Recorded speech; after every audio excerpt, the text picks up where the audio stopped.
안녕하세요, 여러분. 마음이 따뜻해지는 이야기들을 전하는 골드다방에 오신 걸 환영합니다. 저는 오늘도 여러분의 소중한 사연을 함께 읽어드릴 DJ 골드입니다. 오늘의 사연 함께 들어보실까요? 가족이라고 믿었던 사람들이 어느 순간 낯선 사람으로 변한다면? 평온한 일상의 균열. 부산 남구의 작은 항구 마을. 새벽 4시면 어김없이 일어나는 정혜수 할아버지는 오늘도 바다를 바라보며 하루를 시작합니다.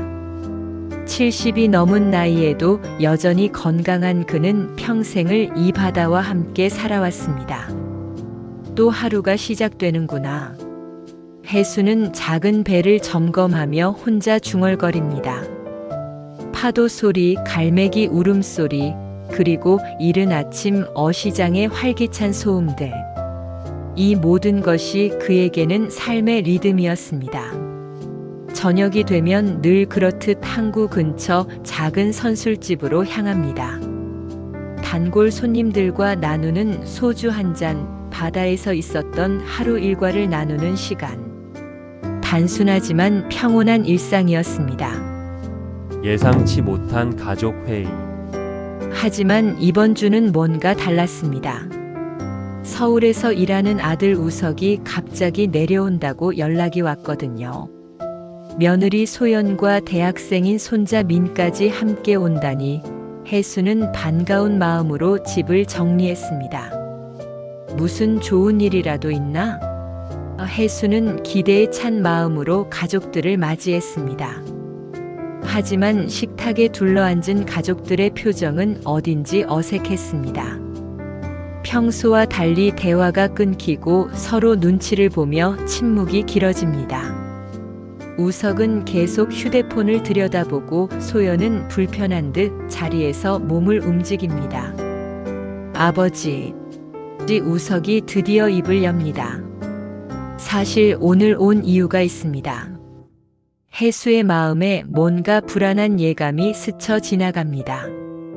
청천벽력 같은 제안. 아버지, 이제 나이도 많으시고 혼자 계시기가 힘드실 것 같아서요. 우석의 목소리는 조심스럽지만 단호합니다. 요양원으로 옮기시는 게 어떨까 싶어서요. 그리고 이 집과 배도 처분하시는 것을 고려해 보시면 좋겠습니다. 순간 혜수의 머릿속이 하얘집니다.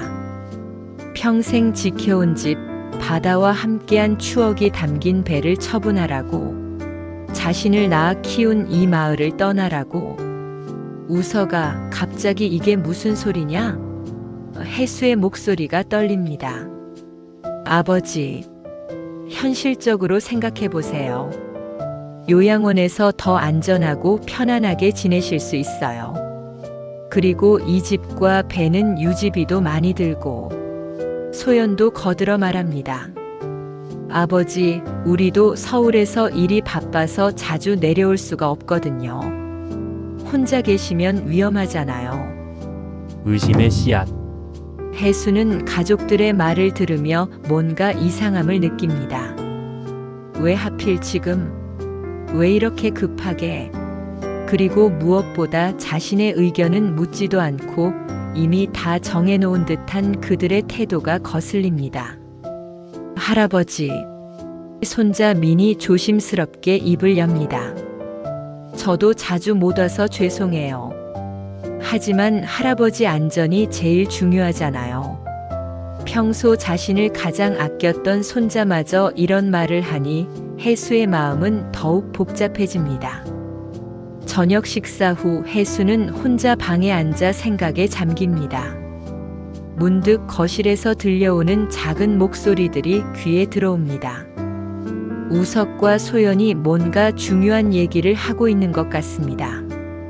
변호사한테 확인해 봤는데 절차는 어렵지 않다고 해. 빨리 처리하는 게 좋겠어. 시간이 오래 걸리면. 혜수의 심장이 빨리 뛰기 시작합니다. 뭔가 자신 모르게 진행되고 있는 일이 있다는 직감이 듭니다. 딸에게 보내는 구조 신호. 다음 날 새벽 혜수는 제주도에 있는 딸 유진에게 전화를 겁니다. 유진은 제주에서 작은 펜션을 운영하며 혼자 살고 있습니다. 유진아, 아빠야. 아빠, 이렇게 일찍 왜요? 무슨 일 있어요? 혜수는 어제 있었던 일을 유진에게 털어놓습니다. 우석의 요양원 제안, 집과 배 처분 얘기, 그리고 밤늦게 들은 수상한 대화까지. 아빠, 제가 바로 부산으로 갈게요. 뭔가 이상해요. 유진의 목소리에서 걱정과 분노가 동시에 느껴집니다. 균열의 시작. 그날 오후 유진이 급히 부산으로 내려옵니다. 평소 온화한 성격의 유진이지만 이번에는 표정이 심상치 않습니다. 오빠, 대체 무슨 생각이에요? 유진이 우석을 마주하며 날카롭게 묻습니다. 유진아, 넌 제주에서 혼자 살아서 상황을 몰라. 아버지가 혼자 계시기엔 이제 위험해. 그래서 요양원이요? 아버지가 평생 살던 곳을 떠나라고요? 가족들 사이에 긴장감이 감돕니다. 혜수는 자식들이 자신 때문에 다투는 모습을 보며 마음이 아픕니다. 하지만 동시에 유진이 자신의 편에 서주는 것에 위안을 느낍니다. 밤이 깊어가며 혜수는 창밖으로 보이는 바다를 바라봅니다. 평생 함께한 이 바다를 떠나야 할까요? 아니면 여기에는 자신이 알지 못하는 더 큰 이유가 있는 걸까요? 파도 소리가 평소보다 더 크게 들려옵니다. 마치 곧 다가올 폭풍을 예고하는 것처럼 말이죠. 가족이라는 이름 뒤에 숨겨진 진실은 과연 무엇일까요? 계속해서 이어지는 내용에서 충격적인 비밀이 드러납니다. 한 번의 선택이 모든 가족을 뒤흔들 수 있습니다. 의심스러운 움직임들. 유진이 부산에 도착한 다음 날 새벽, 혜수와 유진은 일찍 일어나 조용히 대화를 나눕니다. 우석 가족은 아직 잠들어 있고 집안은 고요한 정막에 쌓여 있습니다. 아빠, 어젯밤 오빠가 누구랑 통화하는 걸 들었어요. 유진의 목소리는 작지만 단호합니다. 뭔가 이상해요. 계속 빨리 처리해야 한다. 시간이 없다는 말을 하더라고요. 혜수는 어제 자신이 들었던 대화를 떠올리며 고개를 끄덕입니다. 나도 그랬다. 분명 뭔가 숨기고 있어. 아빠, 혹시 오빠가 돈 문제라도 있는 건 아닐까요? 유진의 걱정스러운 표정이 혜수의 불안감을 더욱 키웁니다. 두 사람은 조심스럽게 집안을 둘러보기 시작합니다. 평소 깔끔했던 우석의 방에는 여러 서류들이 어지럽게 흩어져 있고 책상 위에는 법무 관련 책자와 부동산 관련 자료들이 놓여 있습니다. 첫 번째 단서 발견. 혜수의 방 서랍에서 유진이 이상한 것을 발견합니다. 자신도 모르는 사이에 작성된 듯한 서류 사본들이 숨겨져 있었습니다. 아빠, 이게 뭐예요? 유진이 서류를 들고 혜수에게 보여줍니다. 혜수는 돋보기를 끼고 서류를 자세히 들여다봅니다. 이건 내가 서명한 적이 없는데? 서류에는 분명 혜수의 서명이 있지만 뭔가 어색합니다. 평소 자신의 글씨체와 미묘하게 다른 느낌입니다. 부동산 처분 동의서라고 되어 있네요. 그리고 여기 요양원 입소 신청서도 있어요. 유진의 목소리가 점점 떨려옵니다. 더 충격적인 것은 서류 날짜였습니다. 우석이 요양원 얘기를 꺼내기 한 달 전에 이미 작성되어 있었던 것입니다. 변호사와의 연결고리. 유진은 서류 하단에 적힌 법무법인 이름을 확인합니다. 한결 법무법인? 아빠, 여기 아세요? 들어본 적 없다. 혜수가 고개를 젓습니다. 유진은 즉시 인터넷으로 해당 법무법인을 검색해 봅니다. 홈페이지에서 변호사 프로필을 확인하던 중 놀라운 사실을 발견합니다. 아빠, 여기 변호사 이름이 김상우예요. 그런데 이 사람이 오빠 대학교 선배라고 되어 있어요. 혜수와 유진은 서로를 바라봅니다. 우연의 일치치고는 너무나 자기적입니다. 그럼 우석이가 이미 한 달 전부터 이 일을 계획하고 있었다는 얘기네. 혜수의 목소리에 배신감이 묻어납니다. 소연의 수상한 행동. 아침 식사 시간 소연이 부엌에서 전화를 받는 모습을 유진이 목격합니다. 소연은 가족들이 듣지 못하도록 목소리를 낮추며 대화합니다. 네, 서류는 준비되었어요. 네, 곧 처리될 예정이에요. 걱정 마세요. 계획대로 진행하고 있어요. 유진은 들킬까봐 조심스럽게 물러서지만 소연의 대화 내용이 심상치 않다는 것을 느낍니다. 식사 도중 소연이 자연스럽게 화제를 돌립니다. 아버님, 요양원 견학 언제 가보실래요? 제가 미리 예약해 놓은 곳이 있어요.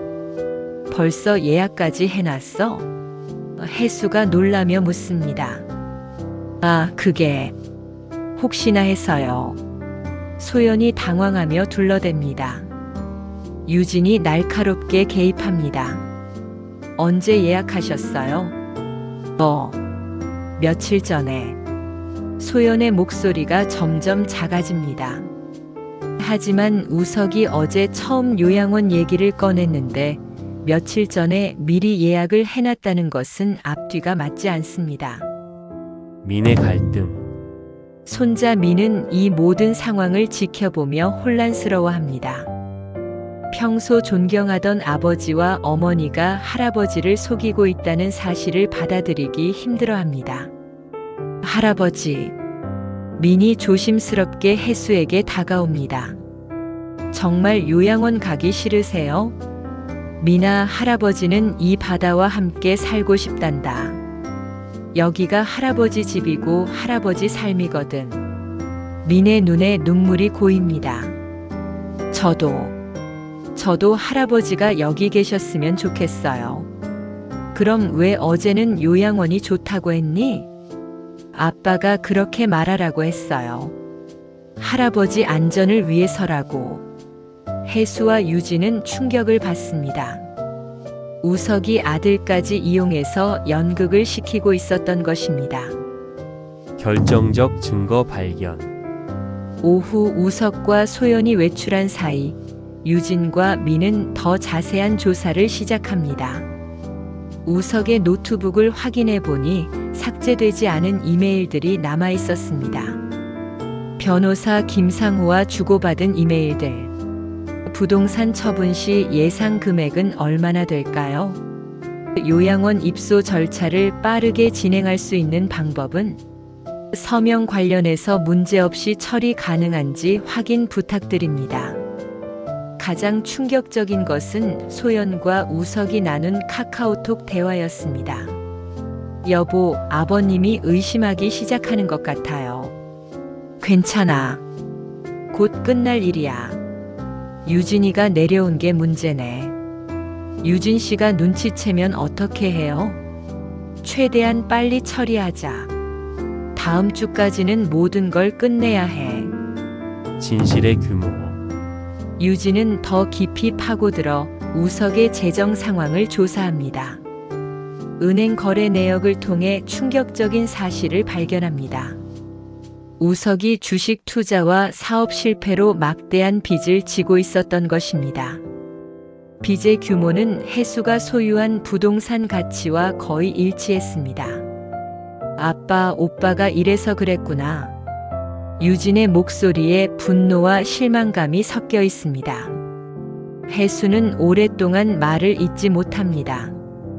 자신의 아들이 자신을 속이고 평생의 터전을 빼앗으려 했다는 사실이 믿기지 않습니다. 대응 계획 수립. 저녁이 되어 우석 가족이 돌아오기 전 혜수와 유진, 민은 비밀 회의를 합니다. 아빠, 이대로 당할 수는 없어요. 법적 대응을 해야 합니다. 유진이 단호하게 말합니다. 하지만 우석이는 내 아들이야. 혜수의 목소리에는 여전히 망설임이 있습니다. 할아버지, 아빠가 잘못했어요. 이건 가족이라고 넘어갈 일이 아니에요. 민이 용기를 내어 말합니다. 유진은 수집한 모든 증거를 정리합니다. 위조된 서명, 변조된 날짜, 변호사와의 공모 증거, 그리고 우석의 재정 상황까지. 내일 아침에 경찰서에 신고할 거예요. 그리고 김상호 변호사에 대한 조사도 의뢰할 겁니다. 폭풍 전야. 그날 밤 우석과 소연이 돌아옵니다. 평소보다 긴장한 표정으로 집안 분위기를 살핍니다.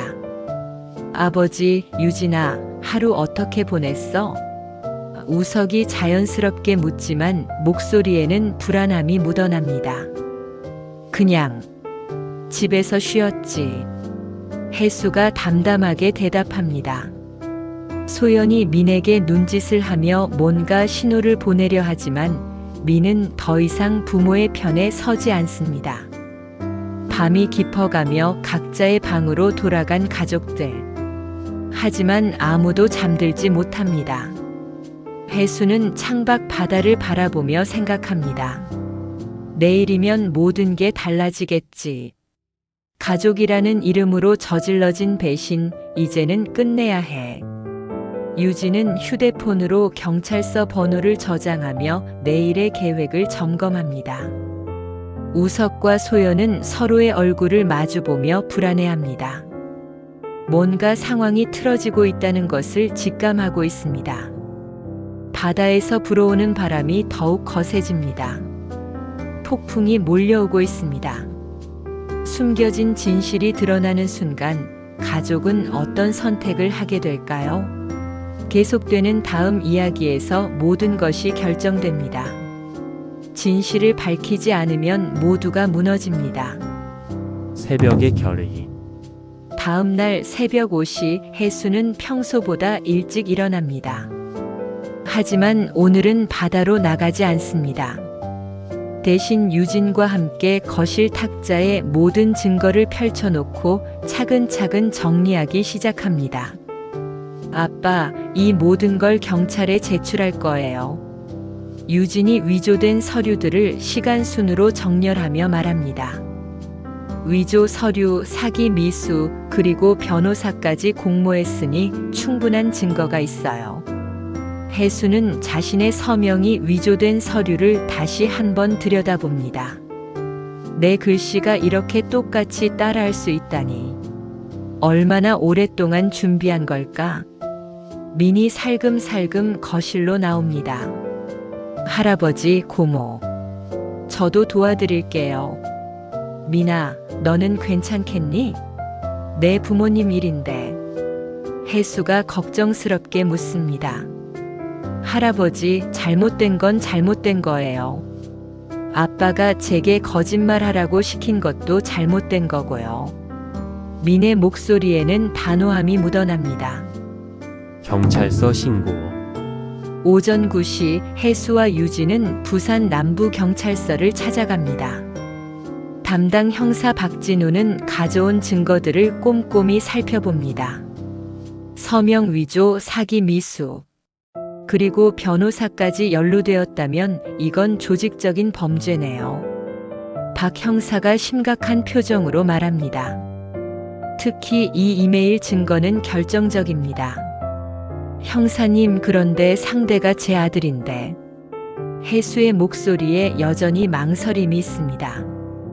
어르신, 가족이라고 해서 범죄가 용서되는 건 아닙니다. 오히려 가족을 속이는 건 더 큰 죄죠. 박 형사가 위로하듯 말합니다. 유진이 추가 증거를 내놓습니다.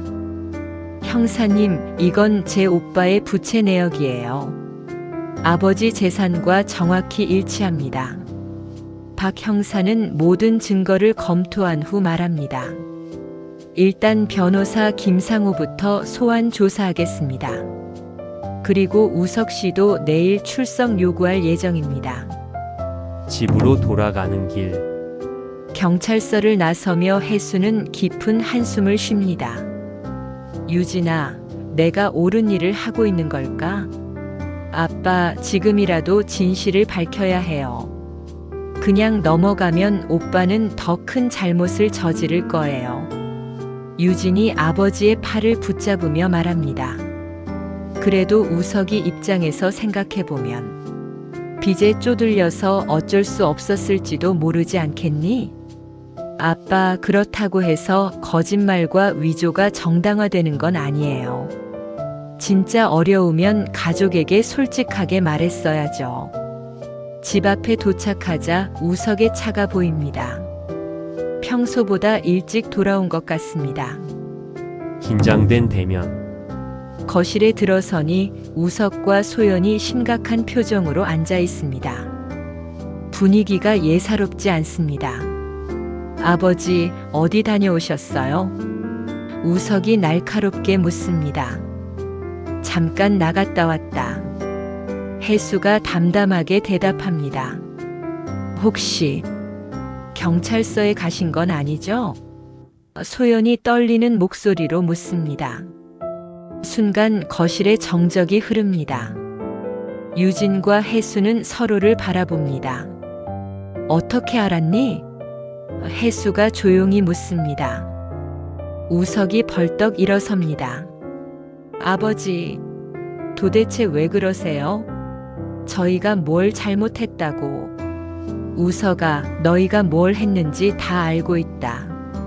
혜수의 목소리에 분노가 실립니다. 내 서명을 위조하고 내 등 뒤에서 내 재산을 처분하려고 했지. 진실 공방. 소연이 황급히 변명을 시작합니다. 아버님, 오해예요. 저희는 정말 아버님을 위해서. 유진이 끼어듭니다. 오빠 빚 갚으려고 아버지를 속인 게 아버지를 위해서라고요? 우석의 얼굴이 창백해집니다. 유진아, 넌 상황을 제대로 모르잖아. 내가 얼마나 힘든지. 힘들면 가족에게 도움을 청했어야죠. 왜 속이고 거짓말을 했어요? 혜수가 목소리를 높입니다. 민이 방에서 나와 상황을 지켜봅니다. 가족들이 서로 소리치는 모습에 눈물을 흘립니다. 우석이 무릎을 꿇으며 빕니다. 아버지, 죄송합니다. 하지만 정말 어쩔 수 없었어요. 회사가 망하고 빚쟁이들이 매일 찾아와서. 그래서 내 집과 배를 팔아서 빚을 갚으려고 했단 말이냐? 혜수가 떨리는 목소리로 묻습니다. 소연의 고백. 소연이 갑자기 무너지며 모든 것을 털어놓습니다. 죄송해요, 아버님. 제가 우석이를 부추겼어요. 매일 빚쟁이들 전화 받기 싫어서. 우석이 스트레스 받는 것도 보기 싫고. 그래서 내 아버지를 속였단 말이에요. 유진이 화를 냅니다. 저희도 아버님을 요양원에 버리려던 게 아니에요. 좋은 곳으로 모시려고 했어요. 그리고 집값으로 빚 갚고 남은 돈은 아버님 용돈으로. 혜수가 손을 들어 말을 막습니다. 그만해라. 변명은 그만하고. 혜수의 최종 결심. 혜수는 오랜 침묵 후 입을 엽니다. 우석아, 나는 내가 내 아들이라고 믿고 살았다. 하지만 오늘 너는 내 아들이 아니라 남이었다. 아버지, 가족이라는 것은 피로 이어진 게 아니라 믿음으로 이어진 거다. 너희는 그 믿음을 저버렸어. 혜수가 일어서며 단호하게 말합니다. 경찰 조사에 성실히 임해라. 그리고 변호사 김상호와 함께 저지른 일에 대해 책임져라. 우석이 아버지의 다리를 붙잡습니다. 아버지, 저 교도소 가면 안 돼요. 아이들도 있고. 그럼 처음부터 그런 짓을 하지 말았어야지. 혜수가 냉정하게 말합니다. 민의 선택. 민이 용기를 내어 말합니다. 아빠, 엄마, 저는 할아버지 편이에요. 아빠들이 잘못했어요. 소연이 아들에게 화를 냅니다. 민아, 내가 뭘 안다고 그런 소리를 해. 엄마, 거짓말하라고 시킨 건 엄마잖아요. 할아버지한테 요양원 가고 싶다고 말하라고 한 것도 엄마고. 혜수가 손자를 바라봅니다. 미나, 고맙다. 내가 진실을 말해줘서 할아버지가 힘을 낼 수 있었단다. 결말을 향해 저녁이 되자 우석과 소연은 짐을 싸서 서울로 돌아갑니다. 떠나기 전 우석이 마지막으로 말합니다. 아버지, 정말 죄송합니다. 언젠가 용서받을 수 있을까요? 혜수가 대답합니다. 용서는 내가 진짜 반성하고 잘못을 바로잡을 때 생각해보마. 미는 할아버지와 고모와 함께 남기로 합니다. 할아버지, 제가 할아버지 돌봐드릴게요. 그날 밤 혜수는 바다를 바라보며 생각합니다. 가족이라는 이름으로 저질러진 배신이었지만 진짜 가족이 누구인지 알게 되었구나. 유진과 민이 혜수 곁에 앉습니다. 이제 진짜 가족끼리 살아보자. 유진이 미소 지으며 말합니다. 바다에서 불어오는 바람이 시원합니다. 폭풍은 지나가고 새로운 평온이 찾아오고 있습니다. 진실이 밝혀진 후 진짜 가족의 의미를 깨달은 그들. 과연 어떤 결말이 기다리고 있을까요? 모든 진실은 반드시 드러납니다. 소환장이 도착한 날 경찰서 신고 3일 후 우석에게 소환장이 날아옵니다. 서울에서 급히 내려온 우석의 얼굴은 초췌하기 그지없습니다. 변호사 김상호도 이미 경찰 조사를 받고 있다는 소식이 들려옵니다. 아버지, 정말 저를 고소하신 거예요? 우석이 떨리는 목소리로 묻습니다. 혜수는 담담하게 대답합니다. 내가 저지른 일에 대한 책임은 져야지. 하지만 전과자가 되면 제 인생이 끝나요. 회사에서도 잘릴 거고 아이들 장래에도 영향을 줄 텐데.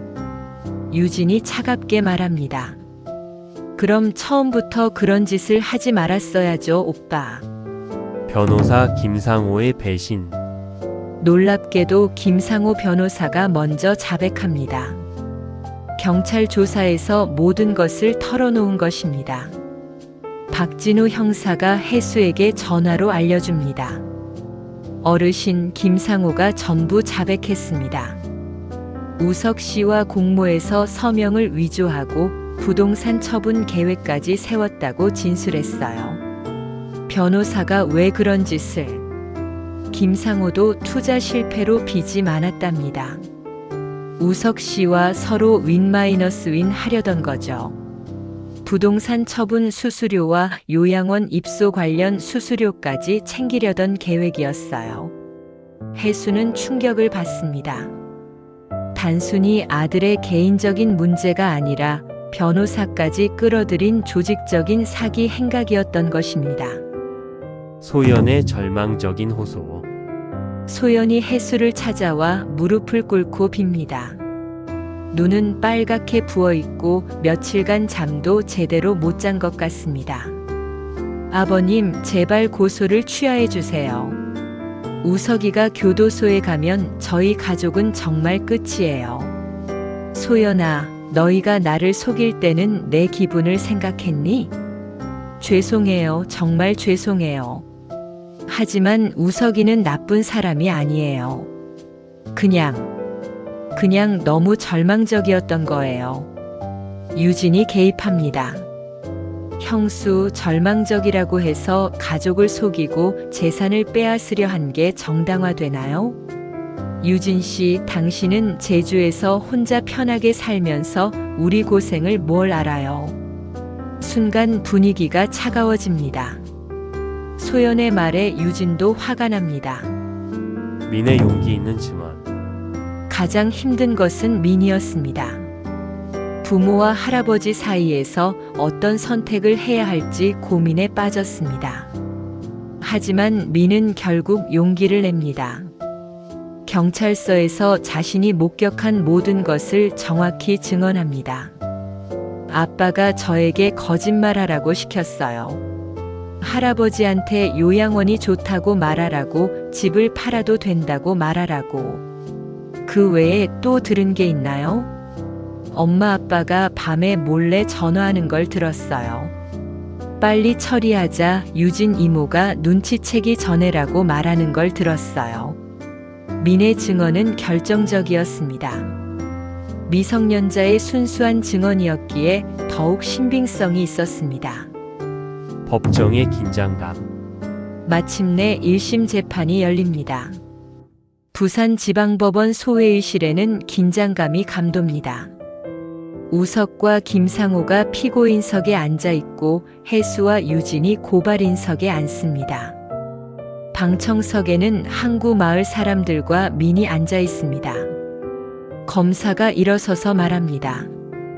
피고인 정우석은 친부인 정혜수 씨의 서명을 위조하여 부동산 처분 동의서를 작성하고 공모자 김상호와 함께 체계적으로 사기 행각을 벌였습니다. 하나씩 증거가 제시됩니다. 위조된 서명, 이메일 내역, 통화 기록, 그리고 민의 증언까지. 우석의 변호사가 선처를 호소합니다. 피고인은 경제적 어려움으로 인해 순간적으로 잘못된 판단을 했을 뿐 근본적으로는 선량한 가장입니다. 하지만 증거는 명확했습니다. 변호사 김상호의 배신. 놀랍게도 김상호 혜수의 최후 진술. 판사가 피해자인 혜수에게 최후 진술 기회를 줍니다. 혜수가 천천히 일어섭니다. 법정안이 조용해집니다. 판사님, 저는 70년을 살면서 가족을 가장 소중하게 생각하며 살아왔습니다. 바다에서 고기를 잡아 자식들을 키우고 손자까지 사랑으로 돌봤습니다. 혜수의 목소리에 감정이 묻어납니다. 하지만 제 아들은 저를 속였습니다. 가족이라는 이름으로 저를 배신했습니다. 이것은 단순한 사기가 아닙니다. 가족에 대한 믿음에 대한 배신입니다. 법정 안에 숙연한 분위기가 흐릅니다. 저는 용서할 수 있습니다. 하지만 법은 엄정해야 합니다. 그래야 다른 가족들이 이런 아픔을 겪지 않을 테니까요. 우석의 진심 어린 사과. 혜수의 진술을 들은 우석이 견딜 수 없어 일어섭니다. 판사님, 아버지, 정말 죄송합니다. 우석이 무릎을 꿇습니다. 법정에서는 이례적인 일입니다. 저는 정말 나쁜 아들이었습니다. 돈 때문에 눈이 멀어서 가장 소중한 것을 잃을 뻔했습니다. 눈물을 흘리며 계속 말합니다. 아버지, 저를 용서해달라는 말은 못하겠습니다. 용서받을 자격이 없으니까요. 하지만 제가 저지른 잘못에 대해서는 어떤 처벌이든 받겠습니다. 혜수도 눈물을 흘립니다. 아무리 배신당했어도 우석은 여전히 자신의 아들이었습니다. 판결의 순간. 판사가 판결문을 읽습니다. 피고인 정우석에게 징역 1년 6월, 집행유예 2년을 선고합니다. 피고인 김상호에게는 징역 2년을 선고합니다. 다만 피고인 정우석의 경우 피해자인 친부와의 합의 의사를 존중하여 집행유예를 적용합니다. 우석이 안도의 한숨을 쉽니다. 실형은 면했지만 전과자가 되는 것은 피할 수 없었습니다.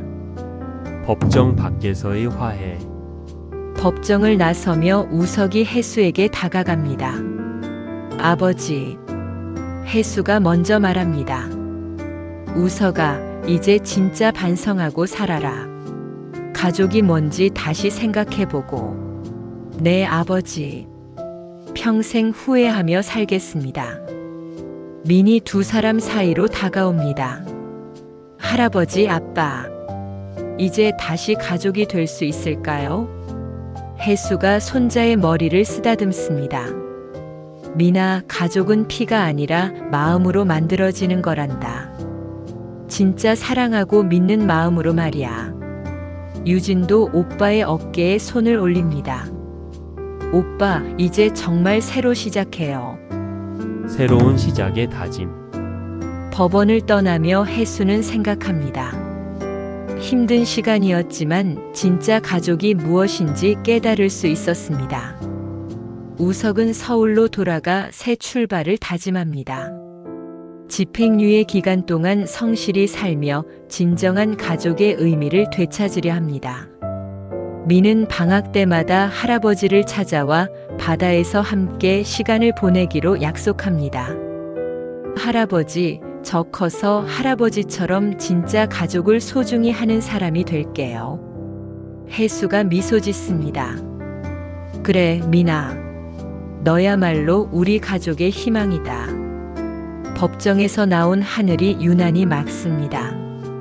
진실이 밝혀지고 정의가 실현된 후의 상쾌함입니다. 진실이 승리한 이 순간, 진짜 가족의 의미를 깨달은 그들에게 어떤 미래가 기다리고 있을까요? 피가 아니라 끝까지 지켜주는 마음이 가족입니다. 판결 후 3개월. 부산의 가을 바다는 유난히 평온합니다. 혜수는 오늘도 새벽 5시에 일어나 작은 배를 점검합니다. 하지만 예전과는 뭔가 다릅니다. 옆에서 손자 민이 함께 그물을 정리하고 있거든요. 할아버지, 이 그물 구멍 난 거 제가 꿰맬게요. 민이 능숙하게 바늘을 들고 말합니다. 미나, 대학 공부는 괜찮니? 매주 부산까지 내려오느라 힘들 텐데. 할아버지, 저는 괜찮아요. 오히려 할아버지와 함께 있을 때가 가장 마음이 편해요. 혜수는 손자를 바라보며 뿌듯한 미소를 짓습니다.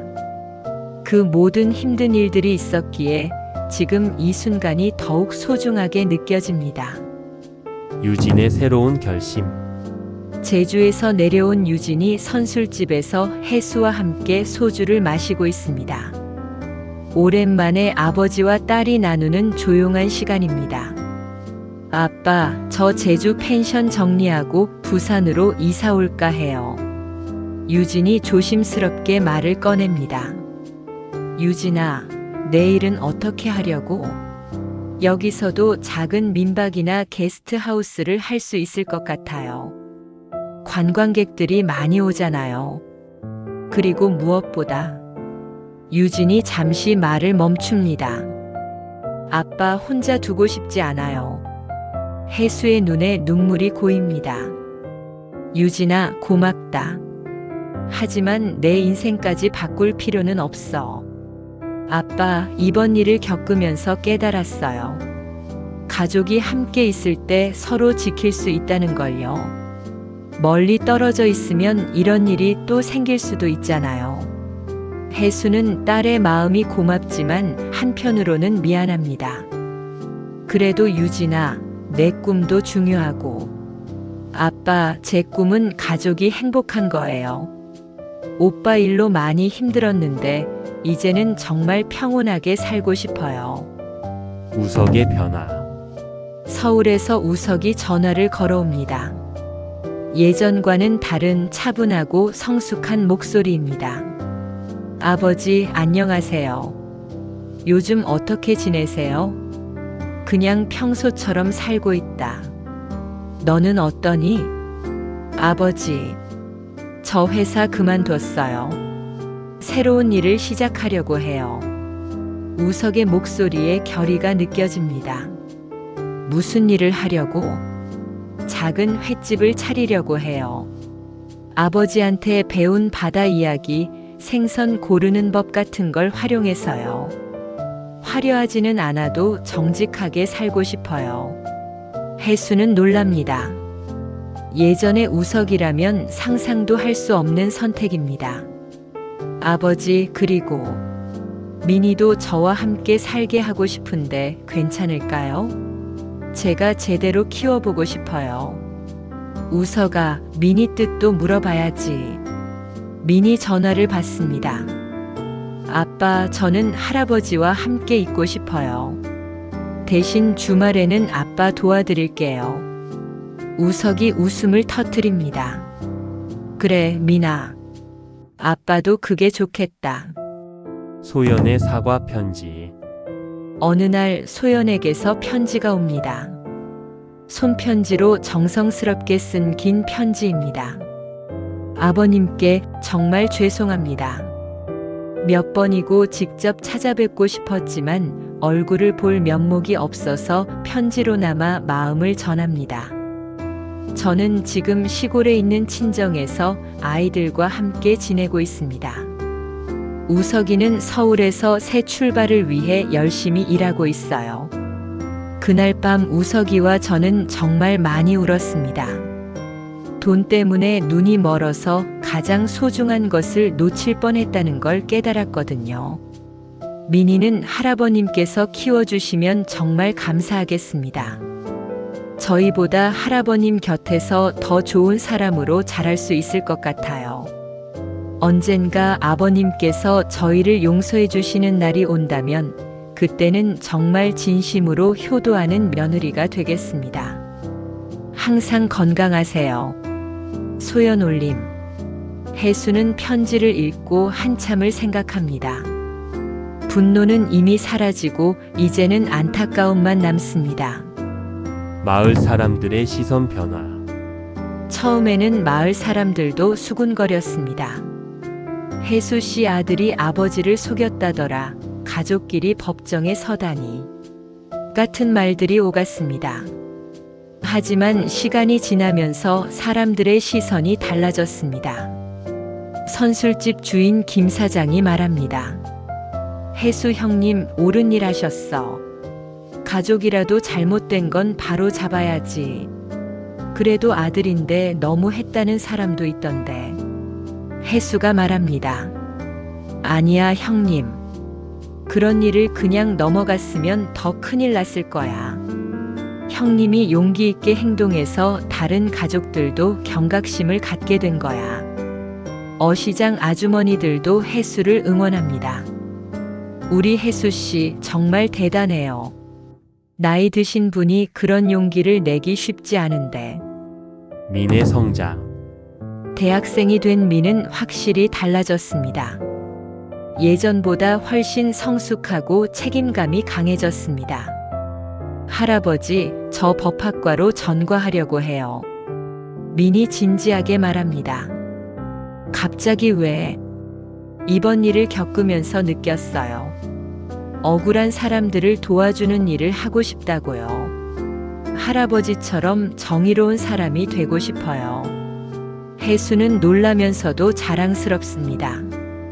미나, 그런 마음가짐이면 좋은 법조인이 될 수 있을 거다. 할아버지, 제가 변호사 되면 할아버지 같은 분들을 도와드릴게요. 가족에게 속아서 억울한 일 당하는 분들을 위해 일할 거예요. 새로운 가족의 탄생. 크리스마스 이브 혜수의 집에는 특별한 손님들이 찾아옵니다. 유진이 드디어 부산으로 이사를 왔고 우석도 아이들과 함께 내려온 것입니다. 아버지, 다시 가족이 될 수 있을까요? 우석이 조심스럽게 묻습니다. 혜수가 웃으며 대답합니다. 우석아, 우리는 한 번도 가족이 아닌 적이 없었다. 다만 서로를 믿지 못했을 뿐이지. 소연도 아이들과 함께 왔습니다. 많이 수척해졌지만 예전보다 진솔한 모습입니다. 아버님, 정말 죄송했습니다. 앞으로는 정말 진심으로 모시겠습니다. 혜수가 소연의 손을 잡습니다. 소연아, 이제 다 지난 일이다. 우리 다시 시작하자. 바다가 전해주는 메시지. 저녁 가족들이 모두 바다를 바라보며 앉아 있습니다. 파도 소리가 평온하게 들려옵니다. 민이 묻습니다. 할아버지, 진짜 가족이 뭐예요? 혜수가 깊게 생각한 후 대답합니다. 미나, 가족이란 피로 맺어진 관계가 아니라 서로를 끝까지 믿고 지켜주는 사람들이야. 힘들 때 함께 울어주고 기쁠 때 함께 웃어주는 사람들이지. 유진이 덧붙입니다. 그리고 잘못했을 때 용서해주고 다시 일어설 수 있게 도와주는 사람들이기도 해요. 우석이 말합니다. 저는 이제야 알았어요. 가족은 서로에게 의무감이 아니라 진심을 주는 관계라는 걸요. 시청자들에게 보내는 메시지. 혜수가 카메라를 바라보듯 정면을 응시하며 말합니다. 여러분, 가족이 있다는 것은 정말 소중한 일입니다. 하지만 그 소중함은 피로 이어진 관계 자체가 아니라 서로에 대한 믿음과 사랑에서 나오는 것입니다. 때로는 가족이라도 잘못된 일은 바로 잡아야 합니다. 진정한 사랑이라면 서로의 잘못을 감싸주기만 하는 것이 아니라 올바른 길로 이끌어주는 것이기도 하니까요. 바다에서 불어오는 바람이 시원합니다. 석양이 수평선 너머로 아름답게 지고 있습니다. 1년 후 1년 후 혜수의 집은 더욱 활기차졌습니다. 유진이 운영하는 작은 게스트하우스가 입소문을 타면서 많은 관광객들이 찾아옵니다. 우석의 작은 횟집도 바다 할아버지의 이야기라는 이름으로 성공적으로 운영되고 있습니다. 정직한 재료와 진심 어린 서비스로 단골들이 늘어나고 있습니다. 미는 법학과 1학년으로 열심히 공부하며 방학 때마다 할아버지와 함께 바다에서 시간을 보내고 있습니다. 그리고 혜수는 오늘도 새벽 바다를 바라보며 하루를 시작합니다. 하지만 이제는 혼자가 아닙니다. 진짜 가족들이 함께하고 있으니까요. 가족의 진정한 의미를 깨달은 그들의 이야기는 여기서 끝납니다. 여러분에게도 이런 진짜 가족이 있기를 바라며 오늘 이야기는 여기까지입니다. 가족과 믿음 그리고 진실에 대해 여러분은 어떤 생각이 드셨나요? 그리고 여러분에게 가족은 어떤 의미인가요? 댓글로 남겨주시면 함께 나누고 싶습니다. 더 많은 이야기와 감동을 원하신다면 구독과 좋아요로 함께 해주세요. 다음 이야기에서 다시 뵙겠습니다. 들어주셔서 감사합니다. 안녕히 계세요.